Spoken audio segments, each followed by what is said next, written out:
राम राम मंडळी, श्री स्वामी समर्थ. तर इकडं बघा, आता सकाळची घाई गडबड चालू आहे. तर इकडं माझं पीठ मळून झालेलं आणि चपात्या माझ्या इकडे चालू आहेत.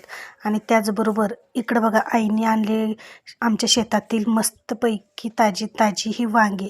तर म्हणलं चला, आता वांगी तर भरपूर निघालेली आहेत. तर या वांग्याचं आता मस्तपैकी चुलीवरची वांग्याची भाजी बनवायची आणि वांग्याचं भरीत पण मी बनवणार आहे.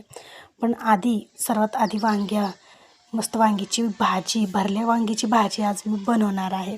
तर चला, कशी बनवणार आहे ती बघून घेऊया. सगळ्यात आधी काय करायचं, ताजी ताजी मस्त असे काटेरी वांगे आहेत बघा, हे आपल्या शेतातले. तर वांगे असे चिरायचे आणि ह्याच्या फोडी आहेत, 4 फोडी करायच्या आणि मध्ये अशा प्रकारे त्याला फोडून पाहायचं. कारण वरून वांगे किती पण चांगले दिसले तर मध्ये ही खराब असतात किंवा एका एका वांग्यामध्ये आळीसुद्धा निघू शकते. त्याच्यामुळे अशा प्रकारे वांगे मधूनसुद्धा असे मी तुम्हाला जसे दाखवले ना त्याप्रमाणे कट करून घ्यायचे, म्हणजे मध्ये काही खराब असली तर कळते.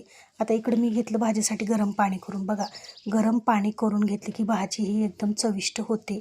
आणि अशा प्रकारे मस्तपैकी कूट वाटून घेतलं. बघा, गुळदाव शेंगदाणे भाजायचे, मस्तपैकी तेल निघूचपर्यंत खनाखन कूट वाटून घ्यायचं. बघा, किती चिकट असं तेलकट हे कूट मी वाटलेलं आहे. ह्याच्यात तिखट, मीठ, हळद, मसाला, काळं तिखट टाकून घेतलेला आहे. लसूण मीठ पण टाकलेलं आहे. आणि हा सगळा मसाला एकजीव करून आता वांग्यामध्ये भरून घ्यायचा. मस्त वांग्यामध्ये भरून घेतला. इकडं कढईत मस्त तेल तापलं. तेलामध्ये डायरेक्ट कांदा टाकला मी. कांदा टाकला की टोमॅटो बी टाकून घेतला आणि छान लालसर कांदा, लाल सोनेरी खरपूस होईपर्यंत कांदा आपल्याला तळून घ्यायचा आहे. आणि बघा, हे सगळे हिरवीगार वांगे, काय फ्रेश, काय ताजी वांगे आहेत.